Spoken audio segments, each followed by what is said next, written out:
Hello, I'm Paul Pluta and welcome to the Paul Pluta channel. Remember to like, subscribe and tell your friends. Man cannot live on Google Ads alone. I depend on doing paid reviews to keep me full-time on YouTube. So please consider getting me to review your watch collection and critique it. I'm doing a paid review and this is from Bulgaria. Dear Arch, my name is Ivan and I'm your biggest and probably only fan from distant Bulgaria. For the past 2.5 years I've watched all your videos with no exception. Not only your videos have been the single thing to cheer me up in difficult times, but I find them funny, often ingenious, and I appreciate your straight and honest approach. I have donated $35 US via PayPal, 20 for a video advisory service, and 15 for longer than average because I wish you well. Thank you. It is a long one, but hey, a little bit extra is good. Before I go ahead with my question, I feel I need to give you some facts about myself and my environment that I ask you to take into consideration when answering my question. I am 30 years old and I am an engineering graduate from a world top 5 university. I managed to become a C-level executive at the age of 27 in an international company with a turnover of over 125 million euros a year.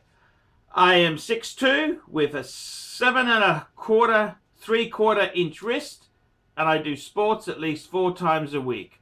Currently I have a collection of 4 shooters and my best watch is my 45mm Hamilton khaki. I've built a good credit history and in a couple months I am repaying both my master's degree, repaying both my student loan, master's degree student loan, and my loan on my sporty second-hand Subaru. I am rough on my watches and I hammer them fairly often in door frames and other places unwillingly. I am still unmarried. About the environment I live. Poorest member of the EU. The income here is 2 to 3 times smaller in comparison to the Western world, which makes buying luxury items very difficult as they sell on their regular prices. Buying an entry-level luxury watch here, $3,000 US, is like buying a Daytona in the Western world. Most people around here consider brands like Festina and Candino as great and wow, while Invicta and Fossil are abundant. Luxury brands outside of Rolex, Omega and Breitling are hardly recognized by the masses. Having said all that, I plan to get a consumer loan and buy an entry-level luxury watch. I feel my time as a free unmarried man is limited, and once I have a wife, kids and apartment installments are upon me, it'll be all over Red Rover when it comes to my chances of acquiring something decent that I can strap on my wrist. Please consider my shortlist and cast your opinion. Number 1, Omega Seamaster 300 black ceramic. Because of the brand recognition, versatility, I would be able to use it both formal and informal situations due to more traditional size and clean looks. Number 2, Tudor Black Bay Blue ETA version, because it's a nice watch that is again suitable for both formal and informal settings, and it fits the budget at around $3.3 US. Number 4, Breitling Super Ocean 2 44mm in blue. Tried it at the AD and just won my heart because of the wonderful blue dial and bold looks. It spoke to me.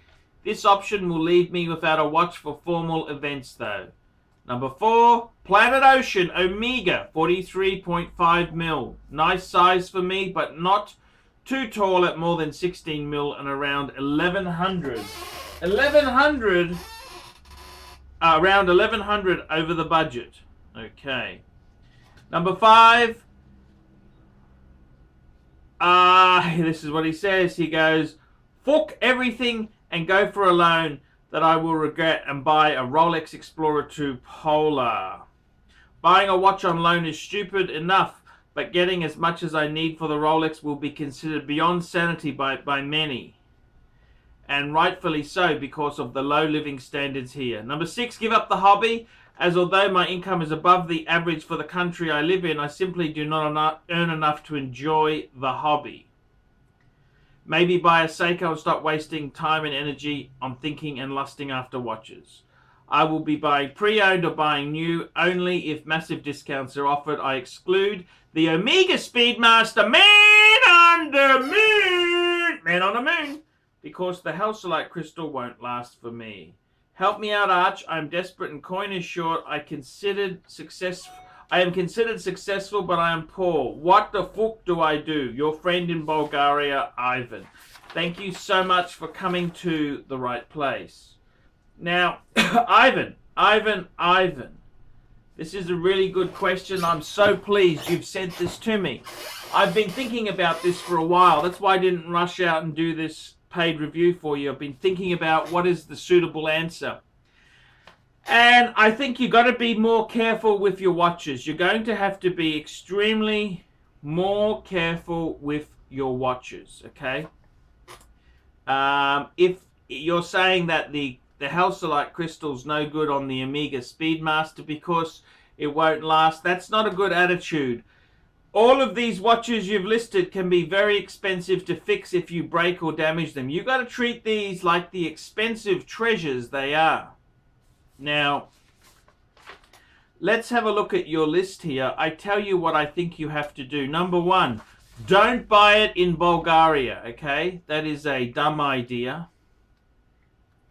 See, what happens is, in other countries, see, Bulgaria, I know what you mean. I've been to Ukraine. It's a similar sort of shithole, economically, so to speak.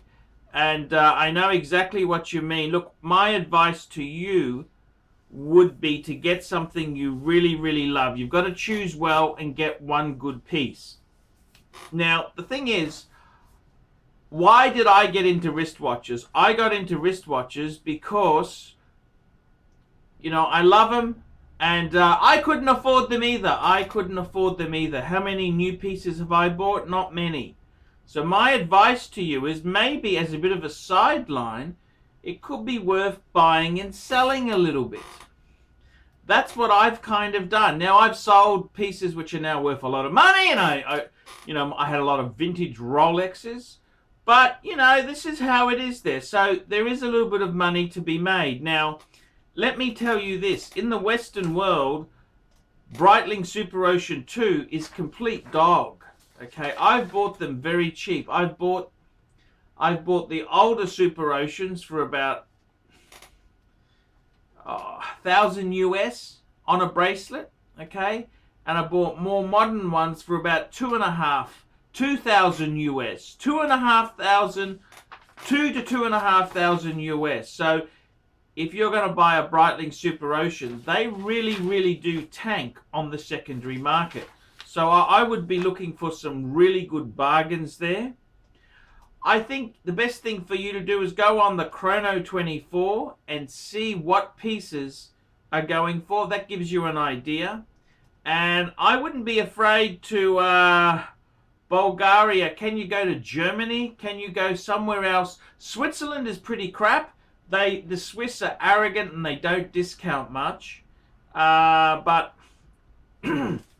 let me say to you, some of these models here, let's go through this list here. The Omega Seamaster 300 black ceramic. Yes, I'd probably be looking at buying a more older, newish things. Just, you know, you're not going to hit the depreciation curve. A Tudor Black Bay Blue ETA version. Okay, that's not a bad, Tudor's not a bad thing. However, for $3.5 US, you're almost in second-hand Explorer, Rolex Explorer 2 money. The old 40mm model. You can almost squeeze into that.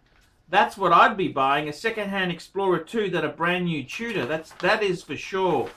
Breitlings, look, you can get a good Breitling for under $2.5 US. Definitely. The Planet Ocean, they tend to be a little bit on the excessive side. I wouldn't be going that way. I think there's better bang per buck. The Explorer 2, if you're buying it second hand, you can get one for 4 to 5,000 US dollars. So don't ever give up the hobby. The whole reason I went into buying and selling a little bit is not because I wanted to be a wheeler dealer. It's because it's the only way I could afford to buy some pieces. And I've bought and sold a fair bit. I've enjoyed these things. And I worked my way up to get a Patek, a Jaeger-LeCoultre reverso. I've got a, you know, I don't have heaps and heaps of pieces. I've got a very compact collection. I got 6 luxury watches at the moment, plus a few ladies for the babes to wear. So, you know, I'm very careful with my money. I gotta be very careful with my coin. So my advice to you, I think the Speedmaster Man on the Moon is a great watch. I don't like the way you say, oh, it won't last. You can't treat these watches badly. You've got to be careful. If you're going to be doing heavy manual work with them, you take it off, put it away. Make sure no bastard steals it when you put it in your drawer or something like that. Definitely, you've got to learn how to treat these things much better. You've got to be... all of these watches you've got to treat so well. They're expensive. Scratches and that, ooh, it's going to hurt the resale. So my advice is to be very careful. What would I get if I were you? Look, seriously, I reckon the best bang per buck piece you could buy would be a second-hand Breitling. Second-hand Breitling Super Ocean 2. You should be able to get that for under 2.5 US, box, papers, fairly modern version. So that's what I reckon the sweet spot is. In the Western world, they have become dogs. They are not wanted for a number of reasons. The ETA movement and a few things, but there's nothing wrong with them. They are great buying.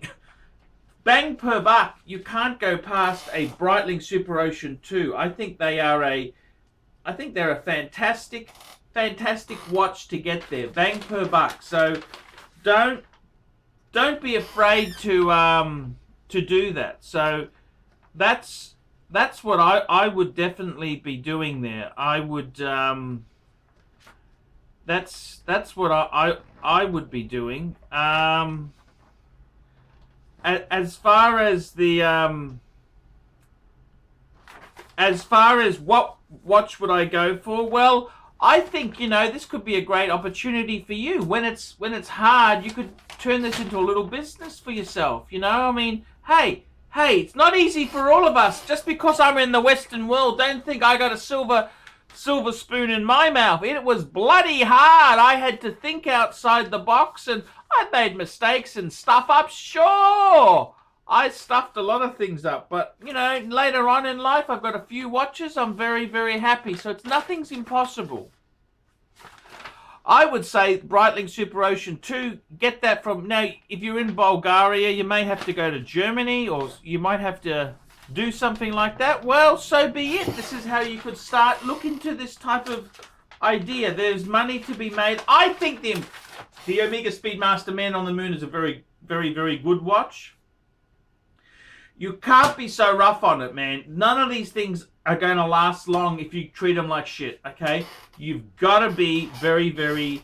you got to be careful. These are very expensive, so I would be very careful. Omega Speedmaster Man on the Moon is a fantastic watch.